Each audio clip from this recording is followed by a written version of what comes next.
e daí eu tenho chamado um pouco este tema, que é o meu modelo de treino, daquilo que eu acho que nos poderá colocar mais próximos do que poderá ser o sucesso. O sucesso para a arbitragem é sempre muito complicado. Normalmente as pessoas recordam-se dos erros que os árbitros cometem, não dos sucessos que têm das decisões corretas, obviamente, mas daquilo que poderia ser importante para atingir o tal sucesso e estar, sobretudo, isso é o fundamental, mais preparado para no fim de semana, no microciclo semanal, conseguir ter sucesso. E no fundo é um bocadinho este o desafio que eu vos lanço nos minutos que seguem, que é tentarem acompanhar aquilo que foi o modelo de treino que eu idealizei, e quando falamos em treino pensamos logo em corridas para a frente e para trás e de abdominais, mas que é muito mais do que isso. No fundo, a integração de um conjunto de fatores, muitos dos quais os árbitros nem sabiam que existiam e podiam ser úteis para o seu desenvolvimento. Ainda há pouco, quando estava aqui a dar uma pequena entrevista para a televisão que está a fazer aqui a cobertura em direto disto, dizia que eu aprendi muito mais, ou tanto, não digo muito mais, mas tanto, com as outras modalidades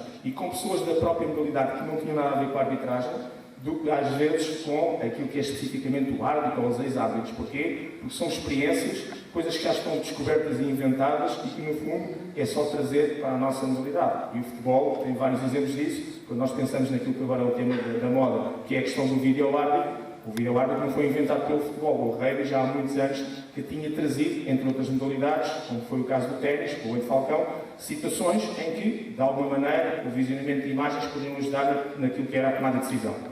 Correr para a direita, correr para a esquerda, correr de costas e dentro correr para a frente.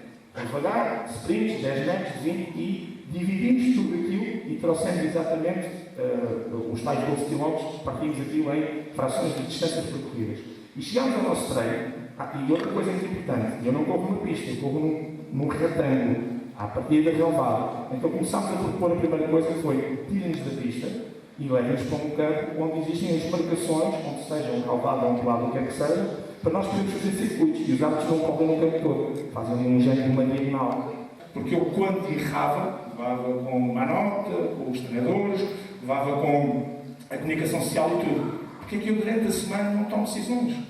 O ideal era arbitrar jogos que não fossem amigáveis, mas como isso é impossível, porque um árbitro não pode ir a um clube arbitrar um jogo por causa de todas aquelas coisas que as pessoas depois começam logo a dizer, então vamos trazer os jogadores para o nosso treino e vamos recriar as situações onde eu errei no fim de semana. Se, porventura, o árbitro assistente errou nos fora de jogo, era um gol, vamos criar árbitro assistente à linha, a última a morrer. Reparem uma coisa, estamos a falar de uma coisa positiva, que é a esperança. E utilizamos duas palavras, que é o último, que é o resto da volta, que chega no fim, e a morte. Nós somos assim. E nós podemos dizer que a esperança é a primeira a viver. Estamos a dizer exatamente a mesma coisa. Estamos a dizer que a esperança vale a pena, que é positivo. Ok? E estamos a utilizar o primeiro, ok? E estamos a utilizar a palavra vida. E esta é outra questão que a gente tenta mudar também na arbitragem. Vamos para um jogo com a palavra mais importante da nossa vida: paixão. Pedro, a arbitragem também não podia faltar aqui neste primeiro encontro. Exato, a dúvida aqui era se me inseria no ontem à noite, na sexta-feira, onde também estavam aqui temas de arbitragem para ser desenvolvidos, ou onde é que me inseria. E depois de fazer a minha proposta do tema que queria analisar, que no fundo que tem a ver também muito com aquilo que foi o meu percurso, mas sobretudo com, não vou dizer que tive sucesso ou não, mas sobretudo com um modelo de treino que eu próprio criei, na perspectiva de ter esse tal sucesso. E um modelo de treino que, conforme vou apresentar, foi elaborado para a arbitragem, mas tem pontos de contato com qualquer outra atividade, seja ela de um atleta individual ou até de um desporto coletivo. E esse modelo de treino, naturalmente, foi refinado não só pela experiência e pela prática, mas sobretudo da parte académica. Eu gosto muito de juntar as duas coisas. Portanto, quer no meu mestrado que fiz na Faculdade de Motricidade Humana, quer no doutoramento que estou a tentar concluir agora também na Faculdade de Motricidade Humana, digamos que parte deste modelo tem vindo a ser desenvolvido. Portanto, tentando juntar aquilo que foi a minha experiência prática, as necessidades que eu encontrei para tentar desenvolver este modelo. Ou seja, eu, quando cheguei em 1990 à arbitragem, sentia que a maneira como nós, no microciclo semanal, estávamos a treinar para o fim de semana, hoje agora os jogos são todos os dias, mas para o fim de semana irmos produzir o nosso trabalho, que era ser arbitrar o jogo, percebia que havia coisas que me inquietavam, ou seja, aquilo que nós fazíamos durante a semana não tinha muito, ou não tinha tudo a ver com aquilo que era, efetivamente, aquilo que nos era solicitado. Normalmente as pessoas focam-se muito nos aspectos técnico-táticos e parte física, e há um outro mundo de coisas a fazer, também nesse microciclo semanal, para tentarmos ter o tal sucesso de fim de semana. E foi isso que eu fui, com essa tal inquietação que eu tinha, que fui desenvolvendo, fui aperfeiçoando individualmente.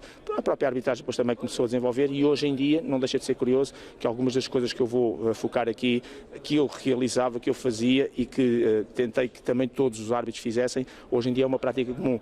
Em 5 segundos eu venho dos Açores neste momento, tive a semana toda lá a trabalhar também com o núcleo de futebol local, com palestras, inclusive com o treinador de Santa Clara e tudo mais, e na quinta-feira fui integrar um dos treinos do centro de treino de São Miguel. E o treino da quinta-feira foi exatamente uma das coisas que eu sempre bati para termos e que hoje em dia os centros de treino todos têm, que é o treino da tomada de decisão e que eu vou desenvolver aqui.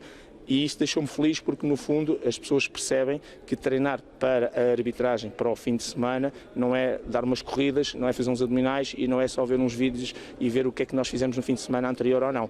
E, portanto, há um modelo de treino a desenvolver e, sobretudo, num futebol profissional e de árbitros profissionais, tem que ir ao encontro disto. E sei, obviamente, pelos contatos também tenho, que ao nível internacional, hoje, muitas destas coisas já se vão fazendo, porque era inevitável, os árbitros não podiam ficar só pelas meras corridas e juntarem-se uma vez por semana para verem os casos de jogo e os penaltis fora do jogo. Havia muito mais coisa a fazer.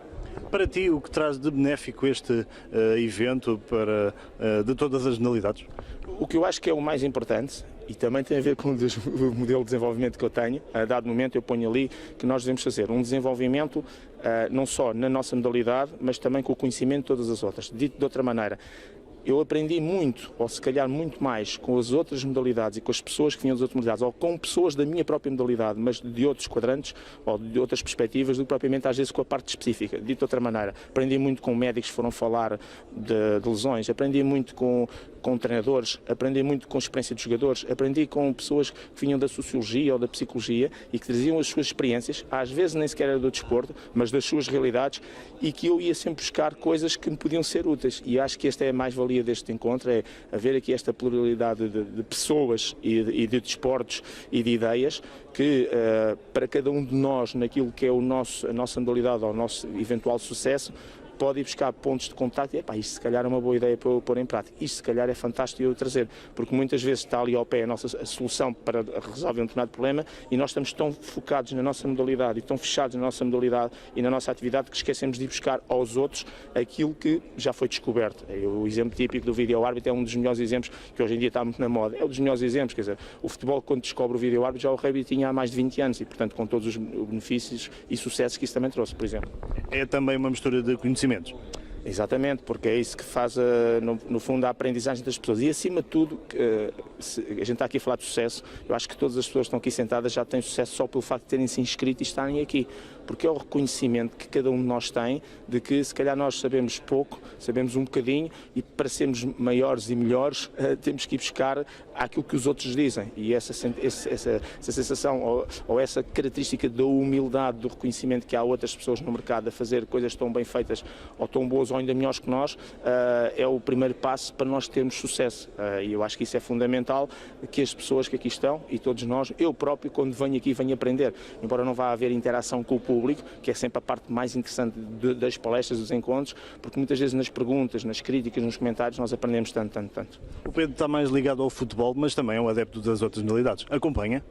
Sim, obviamente que sim, até porque todo o meu percurso antes de ser árbitro passou por diversas modalidades. Como praticante, eu fiz desde aquelas coisas como balé, só para termos uma ideia, ou dança jazz, a boxe. Portanto, estamos a falar de duas coisas totalmente diferentes. E fui federado ainda antes de entrar para a Academia Militar, porque depois a partir daí a minha vida mudou completamente, porque depois os esportes eram os esportes universitários e aí tive que canalizar para as outras áreas, mas handball e o atletismo foram das duas primeiras modalidades em que eu, como federado, acabei por jogar. Nos distritais, obviamente, e depois, e ainda quando jovem, até júnior. Depois, com a entrada para a Academia Militar, participei em várias seleções da Academia Militar, mas aí já a nível do desporto militar e desporto universitário. Mas, portanto, sou um bocadinho eclético na perspectiva de ter passado por diversas modalidades, quer individuais, quer coletivas, e acabo por acompanhar porque aqueles desportos que são os mais normais que nós gostamos de ver, os atletismos, o handball, o basquete, o voleibol, até também porque nas nossas televisões é isso que mais passa e é isso que nós acabamos. Mas depois há todo um conjunto de modalidades que eu aprecio bastante, até pela minha formação militar,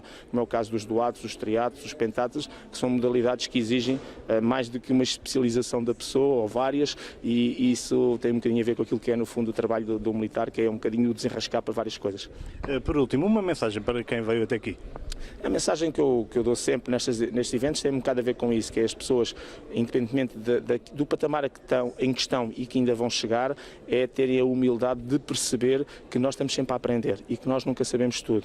E se as pessoas tiverem essa perspectiva, estão sempre muito mais próximos do sucesso, e dizer a eles que continuem a vir a eventos destes ou de outra natureza, seja que eles estejam a palestrar, seja na situação de estarem a observar e a ouvir, porque acho que é o ponto de base e fundamental para nós todos evoluirmos, e para depois, porque estamos a falar de Portugal e de portugueses, não quer dizer que não estejam aqui outras pessoas, obviamente, mas para que o nosso Portugal desportivo possa ser melhor. E esta é a última coisa que eu digo, que é, nós temos um grande déficit de cultura desportiva ao nível das pessoas, e eu tenho a certeza que as pessoas que aqui estão, cada um vai só para o seu local, para o seu clube, para o seu distrito, para o seu local do nosso país, e que levem um bocadinho esta mensagem também de tal cultura desportiva, de vermos o desporto de uma maneira geral com o tal fair play que é tão relevante e tão importante, o saber ganhar e sobretudo saber perder. Vão sair certamente mais enriquecidas. Eu não tenho dúvidas que eu próprio, quando venho a estes eventos, mesmo para ouvir, seja para falar, eu saio sempre mais enriquecido, e isso fico sempre surpreendido com tudo aquilo que às vezes me questionam, que me perguntam, com a crítica que muitas vezes fazem, porque é um bocadinho, tem a ver com tudo o que está aqui, que eu tenho dito, que é, estamos sempre a aprender, estamos sempre a evoluir. Obrigado, Pedro, pela tua presença. Obrigado, muito obrigado também.